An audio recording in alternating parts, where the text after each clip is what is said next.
Good morning, everyone. Thank you for coming here to Hartford, the capital city of the great state of Connecticut, for this important discussion on raising of the minimum wage. Thank you to Senators Murphy and Senator Blumenthal for hosting this event. And thank you, of course, to our distinguished Secretary of Labor, Secretary Perez. I want to also thank the Hartford Public Library and Mr. Matt Poland for hosting us. Fortunately, in the great state of Connecticut, we're fortunate to have a governor and a lieutenant governor, which is the best lieutenant governor in the whole entire history of our state.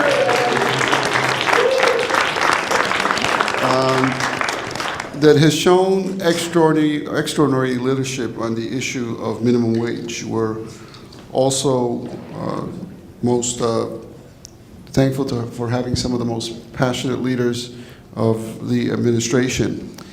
So here is what we know about the issue of minimum wage in Connecticut, which affects a disproportionately high number of women in our state, especially in our city.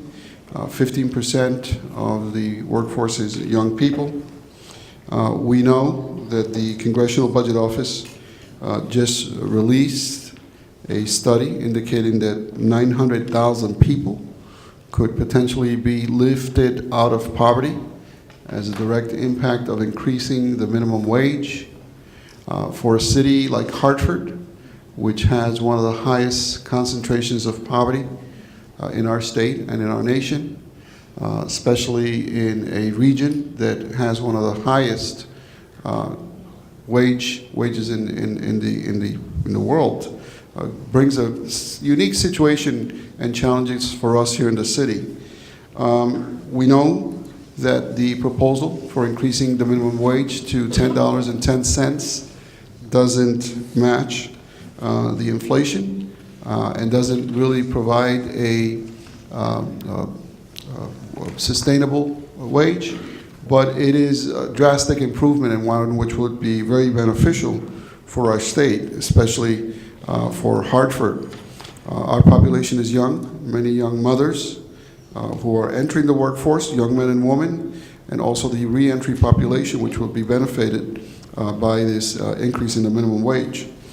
I can tell you that in Hartford, again, our sons and daughters are not the sons and daughters of very wealthy people. So this is an issue that's very important and critical for our city. And I just want to thank you all for your leadership on this issue. So I do think that for the working families of Hartford, this is a very good thing. So I support our delegation, I support our governor in this effort, and of course, I support our president for his leadership on this issue. As is often the case, our very perfect Connecticut federal delegation is right on point with this issue. Our state is leading on this issue. It makes me proud to be here with you today and to know that you are on the right side of this issue. So with no further comments, I want to introduce someone who I've known for a very long time, one of my favorite leaders, and it is our Lieutenant Governor, Nancy Wyman.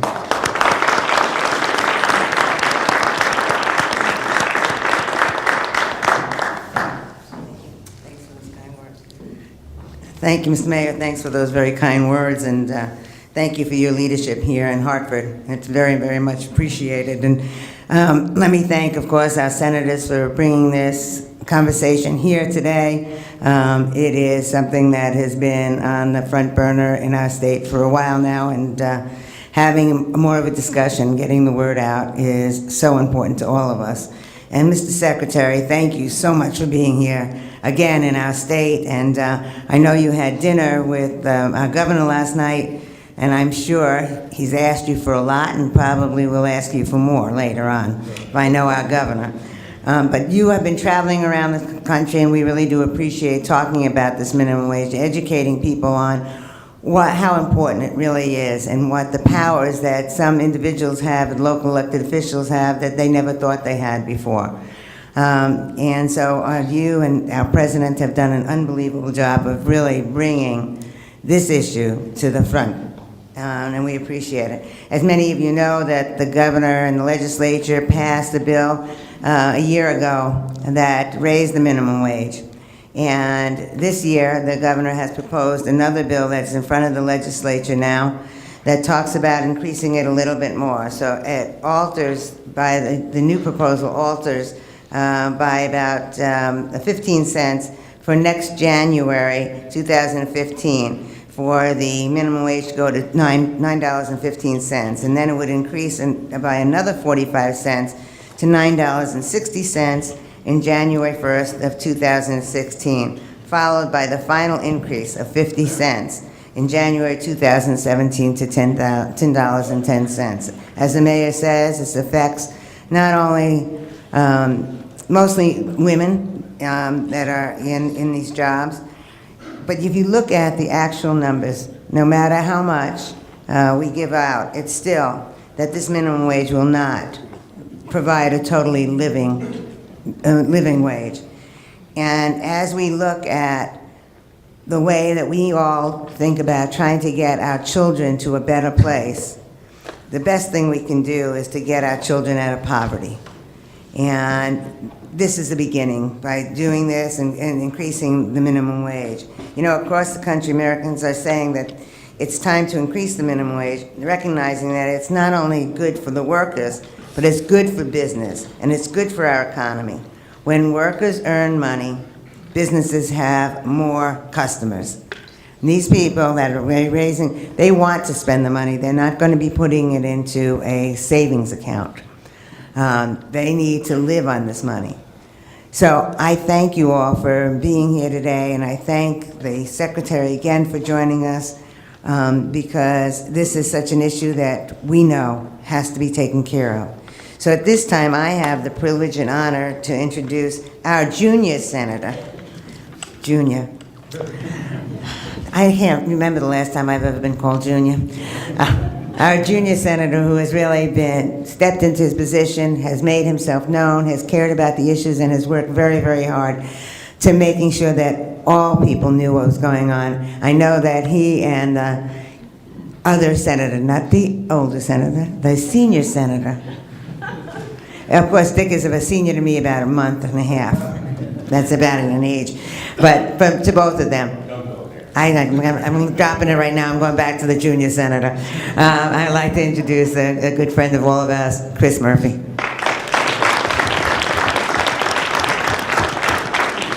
Well, thank you very much, Nancy. We're going to make our remarks from our seats here because we want to get to our wonderful participants on our roundtable as quickly as possible. But I want to thank you all for being here today, but especially want to thank the Secretary, who Senator Blumenthal will introduce in a few moments, for taking his time to be with us in Connecticut, meeting with the governor last night, and then spending some time with us today, talking about an issue which is just of absolute critical importance to this state and to the nation, and that is restoring purchasing power to the vast swath of working class and middle class America who has essentially had the floor ripped out from under them over the past few decades as their productivity has risen and their wages have remained flat. We're here today to talk about the minimum wage and our effort in Washington to raise the federal minimum wage to $10.10, which we are glad to be joined in that effort by the governor and the state legislature, who is working on a similar effort. But let's be honest, the minimum wage is a poverty wage today. If you are making the minimum wage in the state of Connecticut and throughout this country, you are living in poverty.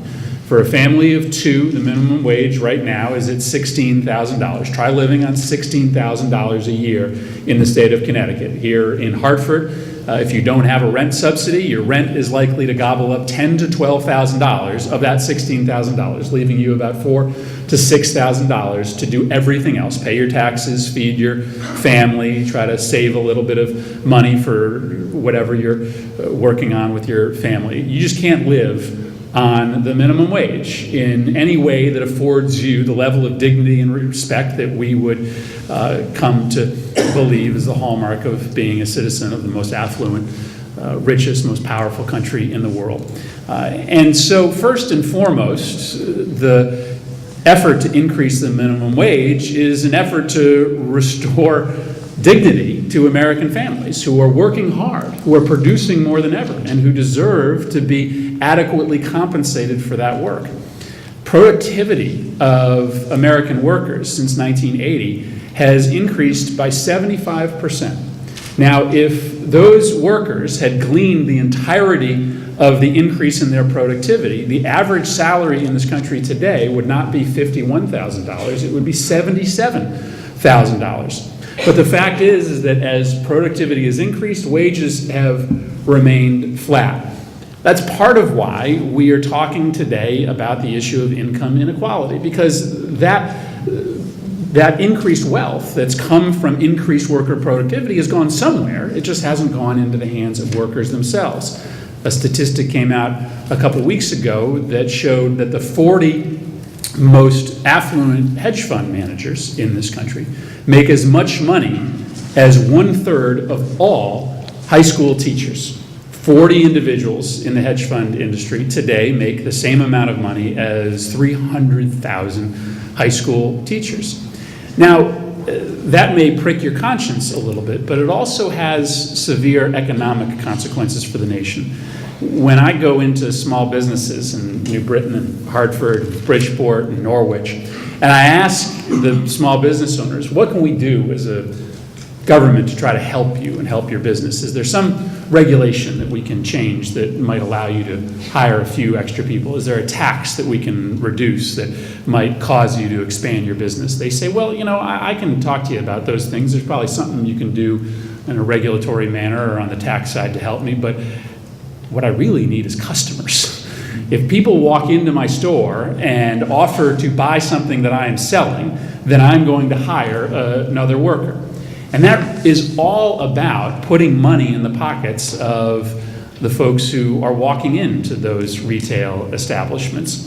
That's why today we're not joined just by workers who are here, are going to tell the secretary and us their story, but we're joined by business leaders here as well. People like Max Kotari from Star Hardware here in Hartford, Doug Wade from Wade's Dairy in Bridgeport, Tony Sheridan, the president of the Eastern Connecticut Chamber of Commerce. They're here because they know that increasing the minimum wage is good for workers, but it's also good for businesses as well. We're proud as Connecticut's delegation to be helping to lead this effort in Washington, but we really draw from the strength of the state legislature in the efforts that they've undertaken, and we're so glad to have Lieutenant Governor Wyman here, to have Kathy Austin, the chair of the Labor Committee, as well as other colleagues of hers from the state legislature, because this effort has to both be fought at the federal level and at the state level as well. So we're really thankful for you all being here today. Mostly we're thankful to have the secretary here to hear our stories, to hear some of our constituents' stories. What makes me truly grateful, though, is that I get to spend every day fighting on behalf of the state of Connecticut with Senator Blumenthal. There's no one over the course of their career who has fought harder for Connecticut workers than my great friend and Connecticut's great friend, the senior senator from Connecticut, Richard Blumenthal. Thank you.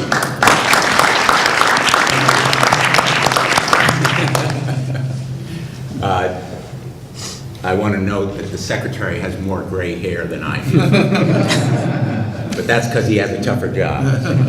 I want to say one of the joys of working in Washington is having the service and friendship that I do with Secretary Perez. He has devoted his entire life to public service. He went to some very good schools, Brown and Harvard, but he got through those schools by working and the help of Pell Grants. In fact, his jobs were working as a trash collector and working in a warehouse. This man knows what it's like to work his way up and to make good, but then to give back. He had a career in elective office. He was the president of the Montgomery County Council, served as president between 2005 and 2006, and then he ran for state attorney general, one of the best jobs there is. He was unsuccessful in that effort, but Governor O'Malley appointed him as Secretary of Labor for the state. And he then embarked on a career as a prosecutor in the Department of Justice Civil Rights Division that I think, if he'd done nothing else in the course of his career, would be a lasting legacy. I worked with him during the years that he was the Assistant Attorney General in charge of civil rights, and he was absolutely fearless and relentless in pursuing discrimination, injustice, violation of the civil rights laws. He is really a model prosecutor in doing what's right and what's fair. And I'm very grateful that President Obama appointed him to this job, because I think he has carried on that work in the interests of fairness and justice. That's why we're here about the minimum wage, very simply. You know, when GAAP announced that it was going to, in effect, adopt a $9 minimum wage, the head of the company said, in invoking the founder's mandate, that they were going to do what's right. In fact, he said that the founder had once said, this company has to, quote, do more than sell clothes. In this country, we need to do more than sell stuff and make stuff. We need to do it fairly, and we need to do justice for the people of our country. And that's why I feel so deeply about Secretary Perez being today, because that's what his life has been about. The great challenge today in this country is stagnating middle-class incomes. Middle-class people are working harder and getting less. Middle-class incomes have not gained in the past decade or so. This country cannot survive if we continue to have headlines like this one from the last few days in the New Haven Register: income divide growing in city. The same is true of Hartford and Bridgeport and even Stamford and across the United States. The kind of stagnation of middle-class incomes is producing 2 states for Connecticut, 2 nations. And we can't survive if we are divided so dramatically in the way people benefit. And the minimum wage is the key to raising all income. When the tide rises, so do all the boats. But there is an issue of fairness here that goes beyond everybody benefiting economically. It also is an economic interest. You know, fast food workers can't make enough to support their families. They depend on the federal safety net, and because they do so, we pay $6.8 billion. So there is a real equity issue, but also a financial interest. The minimum wage right now is worth, in real terms, what it was in 1968. Another sign of stagnating middle-class income. We are paying people a minimum wage that is the same now as it was in 1968 in real terms. And I'll just finish on this note. For me, you know, there are economists who will debate this, who have numbers on either side. The CBO just came out with a report. It says, based on a synthesis of the economic literature, that we might lose 0.3%, about 500,000 jobs. Let's face the reality here. There are going to be naysayers and deniers. They're going to try to use the economic literature to back their case. But the fact is, indisputably, 16.5 million workers will benefit by raising the minimum wage. 16.5 million workers, and many of them are veterans. For this nation to be paying men and women who served in uniform, who have risked their lives in the uniform of the United States, less than $10.10 an hour, outrageous. for their unemployment rate to be above 10%, intolerable. So we have work to do. Proud to be a part of a delegation that supports this effort and to work with my great partner and friend, Chris Murphy, in this effort. He has been absolutely tireless in this effort. And really, Mr. Secretary, you're among friends here. We support your work and we welcome you to the state of Connecticut. Thank you. Thank you so much.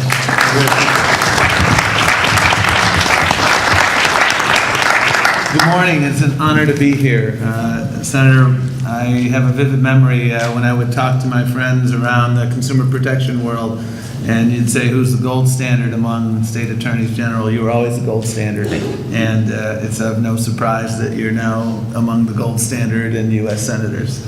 And Senator Murphy, I've had the privilege of getting to know over the course of his brief but remarkable tenure in the U.S. Senate. And it's all about values and the values you bring to the table. And that is why he is already so successful in the United States Senate. And thank you again to our friends in local government. Once a local elected official, always a local elected official, so it's great to see you, Mayor. And to the Lieutenant Governor, I was telling her before, I spent last evening sitting next to Governor Malloy and his wife at a dinner of the National Governors Association hosted by the President and the First Lady. And last Friday, 3 days ago, we were meeting with the Vice President and other governors to talk about the minimum wage. Governor Malloy continues to be a tireless leader on behalf of working families in this state, and it's an honor to work with him and with all of your staff. And it's an honor to be joined by so many other state elected officials and leaders in the labor movement and elsewhere, as well as business leaders who are here. And I can't wait to hear from our panelists, because you're really the reason we're here. We can talk about data. We can talk about the 16.5 million people who would be benefited. This is about real people. This is about folks who are working hard and falling further behind. The President talks about his opportunity agenda, restoring opportunity for people across America, and it really has 4 basic pillars. Making sure we grow jobs that pay a decent wage. We're doing a lot in manufacturing and other areas and making progress toward that end. Making sure that people have the skills to do those jobs, and we just had a brief conversation about that. Tremendous opportunity here in Connecticut, but we need to make sure that people have the skills to compete. Third item, making sure that every child gets an education, so that our witness here to our right has access to early childhood education. It really is the investment in your future, so that nobody's future is determined by their zip code or any other irrelevant factor. Everybody who works hard, plays by the rules, has that opportunity to succeed. And fourth, making sure that we reward hard work with a decent wage. 75 years ago, FDR signed the Fair Labor Standards Act. It established a minimum wage for the first time, and it was based on the simple premise that we should reward hard work with a fair wage, and that nobody who works a full-time job should have to live in poverty.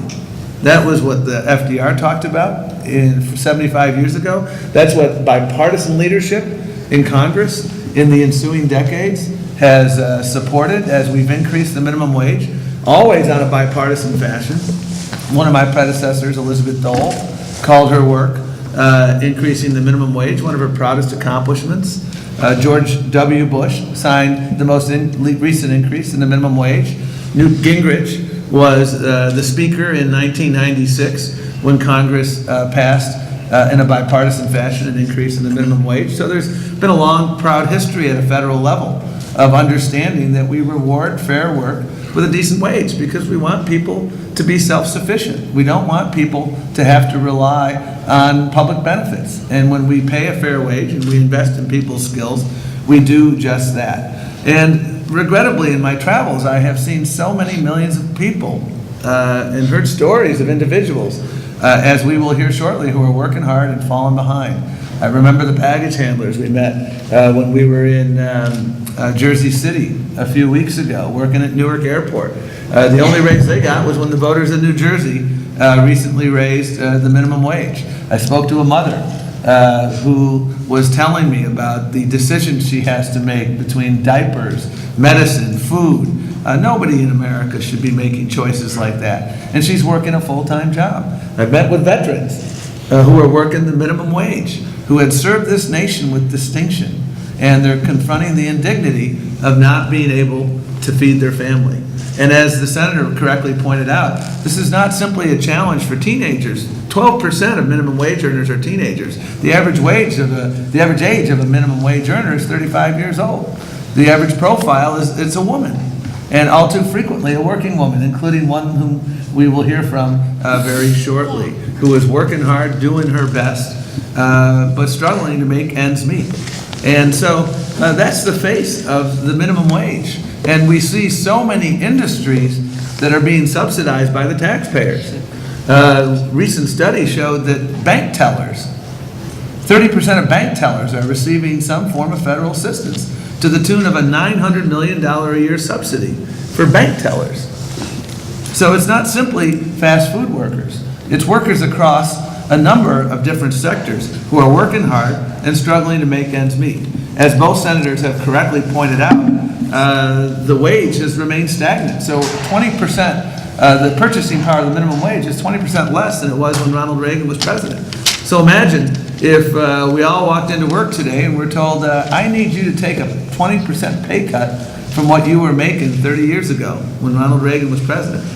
It would be hard because the cost of milk hasn't decreased, your rent hasn't gone down, your fuel costs haven't gone down, but the purchasing power of the minimum wage has gone down by 20%. That's not fair. And that is why restoring opportunity starts with increasing the minimum wage. Now, there was a guy named Henry Ford who 100 years ago understood this. He doubled the wages for workers on the assembly line. And he did so for a number of reasons. Number one, he had a 360% attrition rate. You know, when you don't pay a fair wage, it's hard to recruit and attract and retain workers. And so he had a significant retention problem. And number two, he understood, as Senator Murphy said, that, you know, when people can afford to buy the product that they're making, everybody benefits. And when they have money in their pockets, they spend it. There's nobody in this room, and I'm confident in saying that our witnesses, when they get a minimum wage hike, they're not going to be banking it in some offshore account. They're going to be spending it. And by the way, they're going to be spending it at the hardware store. They're going to be spending it at the dairy. They're going to be spending it at the local restaurant. They're going to be supporting our local businesses. And that is why Henry Ford did it. That is why our business owners who are here today have done it. That's why the business owners I've met across America do it. That's why big box owners like Costco do it, because they recognize it's a false choice to either take care of your shareholders or your workers. That is a false choice, which is why the average wage of a Costco employee is $20. And if you bought stock in the mid-'80s, when Jim Senegal took the helm as the CEO of Costco, you would have gotten a 2,000% return on your investment. You can do good and do well. And so many business owners have understood that. And I applaud their presence today, and I've met so many of them across the country.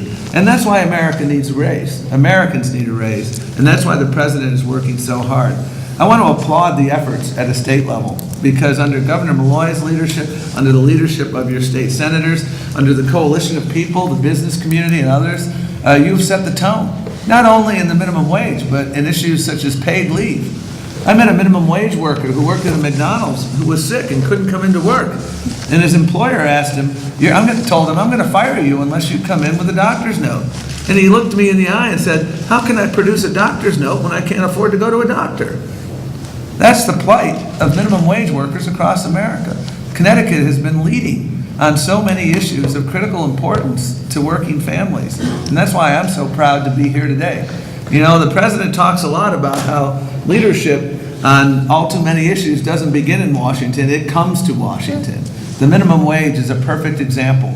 State and local governments across this country. We started with a brush fire. We moved to a prairie fire. Now it's a wildfire. And that is because people understand, as the senators have pointed out, as the mayor pointed out, as the lieutenant governor pointed out, as the governor said Friday with the vice president, Americans deserve a raise. And it's good for the people, it's good for business, it's good for America. It's part of our agenda of restoring opportunity for the middle class. That's why we will continue to fight hard. I remain optimistic in Congress. We have, in the midst of here, the Senate delegation, you have two folks who are just absolute fighters. Your congressional delegation, the same.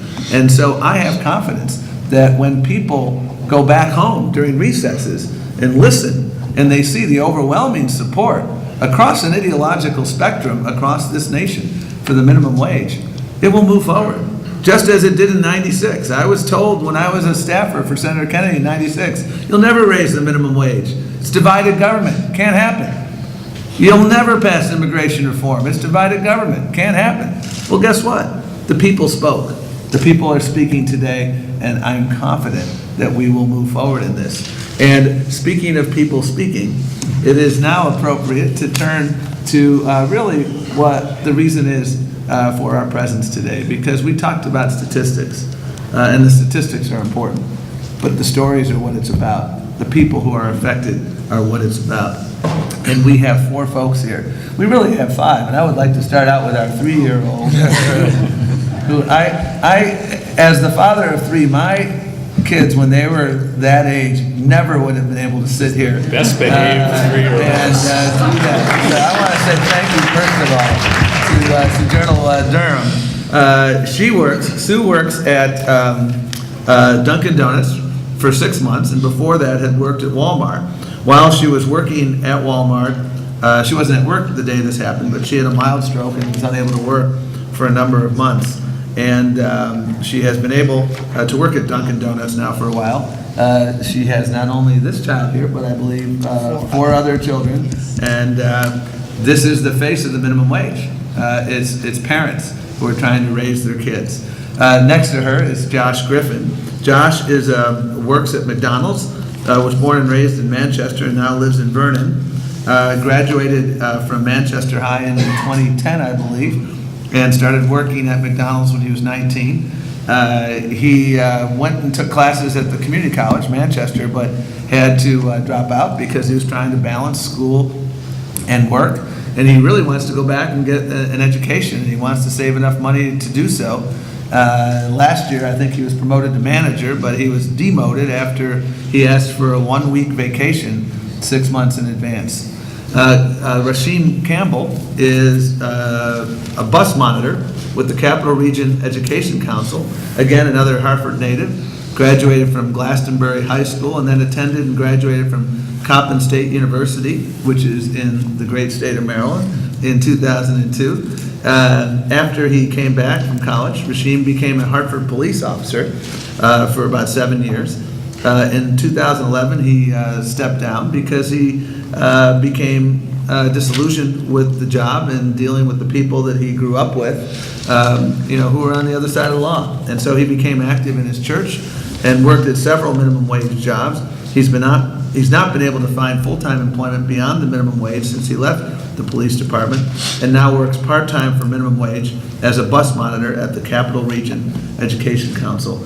And last but not least, Kevin Burgos is, again, another Hartford resident, Hartford native, and has 3 children, has worked at the Dunkin' Donuts for 8 years, and was recently promoted to assistant manager. He left high school but graduated from Hartford Adult Ed in 2006. And his dream is to earn a commercial driver's license and become a tractor-trailer driver, but he needs to go to school to do that. And I'm confident you're going to get that CDL, and that is your ticket to the middle class. So I'm confident that your workforce development folks here are going to be talking to you right after this meeting, Kevin, to make sure that that works. So join me in welcoming our panelists today. And Sue, why don't we start with you? Tell us your story. Well, I have And tell us how you make ends meet. Well, I live paycheck to paycheck because we're making minimum wage, and that's not helping. Without her father, I would be in deep mess because I have to depend on him to pay some bills. And then when the girls want to go out somewhere, it's either pay the bill or not. So I have to pay the bill because I have to keep a roof over the girls' head. And it's hard making minimum wage. with 5 kids. How old are your other kids? 20, 16, 13, 11, and 1. Great. And the best behaved 1-year-old we've ever met. Say thank you. Thank you for sharing. Josh? Well, I've been working at McDonald's for quite some time. Well, not quite some time, 2 years.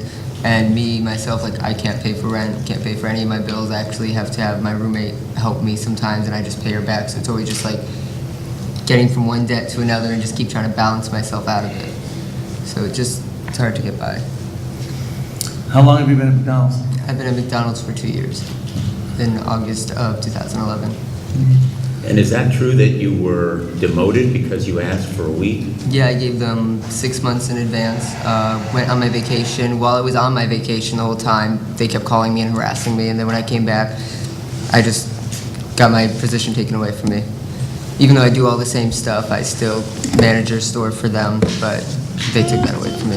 What did that demotion mean in terms of As far as income? pay, they were, I guess, supposedly supposed to cut my pay, but they never did it officially, so thankfully I'm safe there, but still can't make by on what I am making. You said you want to go back to college. How hard is that? Right now, it's given- not even possible. It's not possible. No. There's no way to either save or No. pay tuition with what you're making. Even with time too, it's like I need to be at job. Like I need to be at my work right now. I can't even think about trying to go to school. You couldn't go, right, there's no way that you could work part-time right now. Not part-time, no. 'cause you couldn't, Not living right? on myself, no.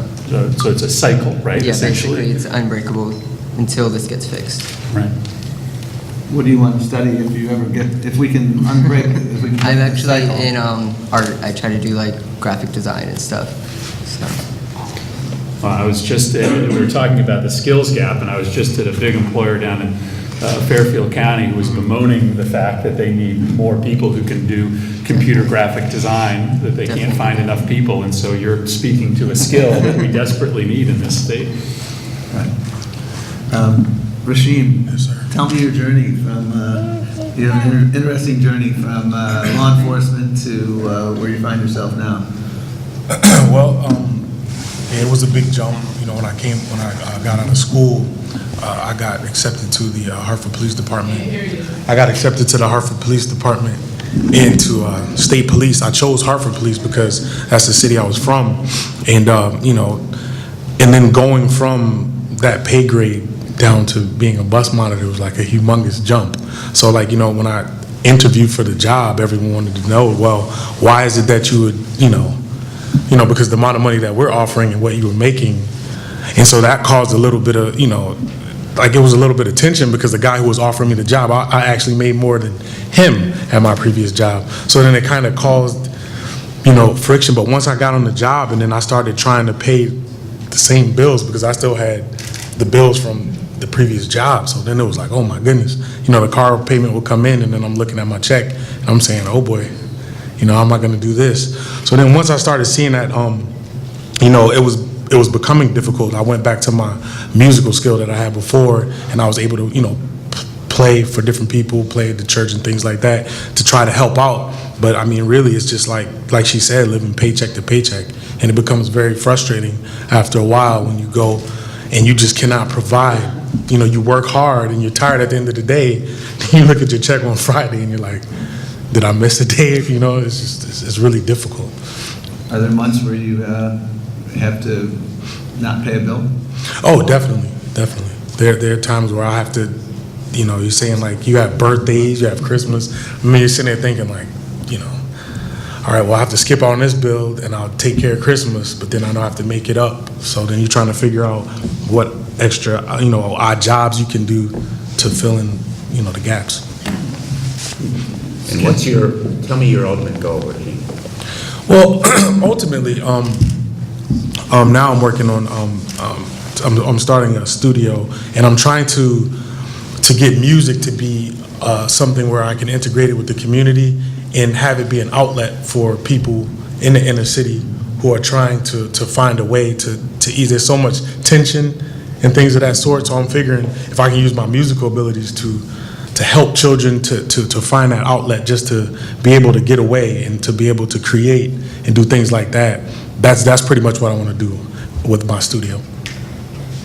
Sue, you were shaking your head. Same thing happens to you. There are months you can't pay bills. Yes, I would have to, Everybody move the mics close. I would have to like ask family members or something to help me pay this because it's either pay the bill or pay this other bill, and I'm not earning enough like I used to when I was doing home improvement, so it's very hard for you to pay bills and take care of the kids at the same time. Sometimes I have to go without paying the light, but I have to pay the gas, or I have to pay some other bill that I have to pay, and it's very hard when you have 5 children. How do you make that choice on what bill to pay, what bill not to pay? Well, whatever bill the highest, that's what bill I'm gonna pay. Josh, you were shaking your head too. I'm just in like complete agreement. The same stuff always happens to me. It's paycheck to paycheck. I always have to, bills I have to choose which ones I can send out, which ones I have to wait upon. So, Kevin, let's turn to you. You have 3 children. Right. How old are they? I have a 6-year-old, I have a 2-year-old, and a 8-month-old. Wow. When do you sleep? Whenever I can. Like everyone else here, I also live paycheck to paycheck, and supporting 3 kids and trying to pay your bills at the same time working a minimum wage job is something that's just really hard. It's really hard for me and for every other minimum wage worker in the state of Connecticut and all over the U.S. We have to make tough decisions on whether to buy a gallon of gas for the car so we can make it to work and make some money, or buy a gallon of milk for the children. And I just think that living in a great country like the United States, I'm pretty sure since, we're so, well, not me, but the U.S. has so much money, we can afford to give back to the hardworking people, the people that's actually busting their butts to make sure that the people that we're working for are actually making money. And it's like, we would just want to get a little recognition and say, hey, go a couple of extra dollars in your check, because without you, we wouldn't be where we are today. So we're helping you grow as a company, and you're giving us poverty wages. It's just unacceptable. These companies making billions of dollars, you can afford to give us at least $1, $2, $3 more than what we're getting now. Let me ask you, Kevin, we're here today because all 3 of us are championing the $10.10 minimum wage, 10.10, Right. which we think is fair. Would that make a difference in your life? And let me ask the others as well. It would help, but a little more would be better. Right. Honesty always pays. Right. How do the rest of you feel? same here. Yeah, it will help. It's not going to be something drastic like we're going to be able to get that new Ferrari outside or something like that. It'll help out. But you spend it, and it would make it easier for you to choose between the gallon of gas and the gallon of milk. Right. You might be able to do both. Right. We can wish. How many hours a week do you work, Kevin? 35. 35. Did you recently get promoted to assistant manager? I've been assistant manager for a little while now. They just recently gave me a couple of cents extra raise. I guess they're probably tired of seeing me go on strike for fast food workers. So they're probably trying to say, hey, Kevin, take this money and shut up. I think the reason I asked the question is I think the average person, when they see somebody who has the title of assistant manager, they don't associate that with a worker who's making at or near the minimum wage. And yet, in my travels across the country, I've met so many people who have titles that are respectable and very important, but the pay isn't commensurate with the respect that Right. one should draw from that title. Right. Where they give you the title instead of the pay. Right. There you go. Make you feel a little better. That happens in our world. This is sort of the same point. If you were making $1 or $2 more an hour, you'd spend that money, right? That wouldn't, as much as you'd like to save it, right? Right. That money's going to be spent on bills, on groceries, maybe Absolutely. on tuition, Right. right? Kids' tuition. That's another, we talk about the fact that, if you raise the minimum wage, you'll actually help the economy because all of you will take that money and go spend it, whether you like it or not, about as quickly as you'll make it. And being a former police officer, I think it would help as far as the attitude in the community. Because when you have a bunch of people all together that aren't making a lot of money, then when, just the aura from the people will probably be a bit better. Right. When they Right. be able to make money.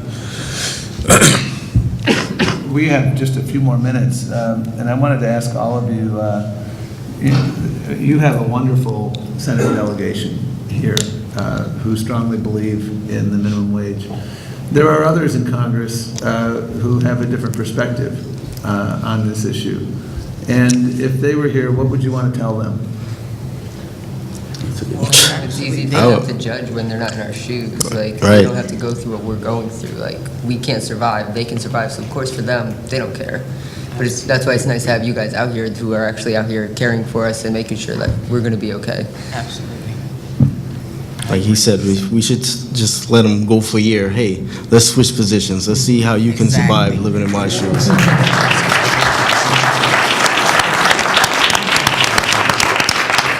Rasheen, you were going to say something as well. No, I was gonna say what he said. I was gonna say, like, just hang out at my house for a little while, for a couple of days and just see how it feels when you have to make a decision. Like, do I have enough gas or should I get food for the family? So when they have to make decisions like that, it's- They don't have that problem, they have money. right. Yeah. Or anything. I'm sorry, Josh? I said, like me, I go to the food pantry and everything. Like, they don't have to deal with stuff like that. How many hours are you working? I was making 40, but as of recently, they kind of cut me down to 20 to 30, so that's been really hard. So, But you're working 40 hours a week and going to the food food pantry. pantry, yeah. And that's not the exception. That's increasingly the rule for people working 40 hours a week and making the minimum wage. You know, every time I go, you see even more and more familiar faces, too. Everybody's hurting. Well, you all are great to share your stories here. I know it takes a lot of courage to talk about what you're going through in front of a bunch of people like this. But Absolutely. we really want to thank you for being here. You're welcome, and thank you all.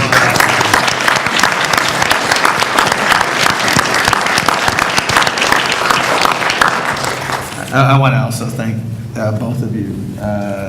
These stories are so compelling every single day, and you need to know that your governor and so many others in state government, I met with some workforce folks last week from around the country, and Connecticut was well represented at that meeting. You've got a lot of folks in this state who are fighting for the middle class, fighting to make sure that everybody has a ladder of opportunity to become a graphic artist, to do whatever your dreams and hopes will allow you to do, and that's why it's always a privilege to be here in Connecticut around leadership at a local, state, and federal level that is so committed to building the economy from the middle out and making sure that the opportunity that FDR talked about when he signed the Fair Labor Standards Act 75 years ago is an opportunity that remains 75 years later. So thank you for your leadership. And we should also mention, in addition to the business leaders that we have here, and the governor has been absolutely courageous and strong in this issue, we also have some representatives of organized labor, Lori Pelletier, and thank you to Sharon Palmer, our Commissioner of Labor, doing a fantastic job,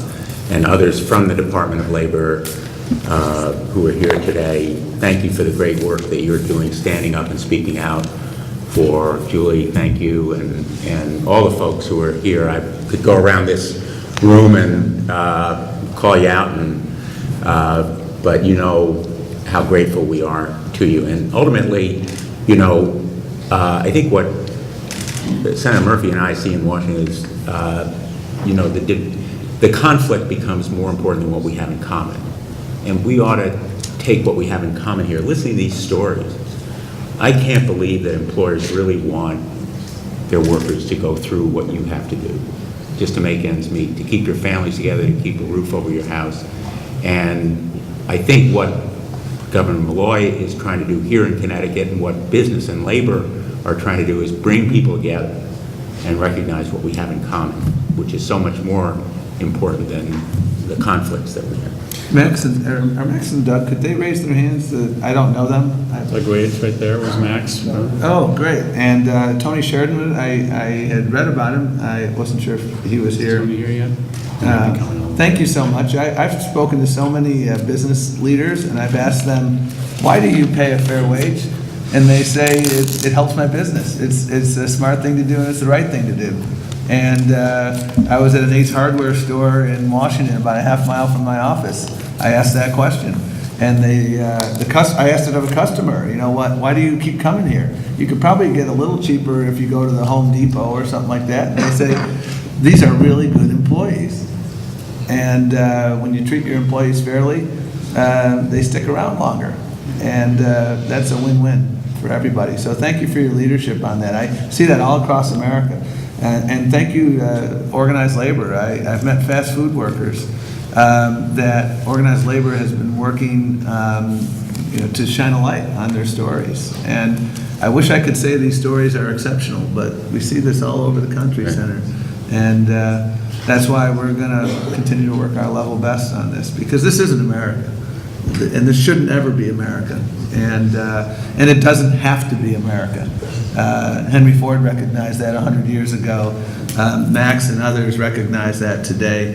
And that's why I know there's a sense of pessimism at times about what can be accomplished in Washington, but I have an unrelenting optimism as long as people continue to speak out, like yourselves. And we have that optimism as well, in large part because you're here and because you're fighting for us in Washington. We know there's an enormous amount of responsibility on your plate, Mr. Secretary, and the fact that you take time to come here to Connecticut and join us here, meet some of our friends and constituents. We know the minimum wage matters everywhere, but in a high-cost state like Connecticut, where people are squeezed to a degree that's hard to explain unless you're talking to them in person, it just means so much that you would take some of your busy time to be here with us.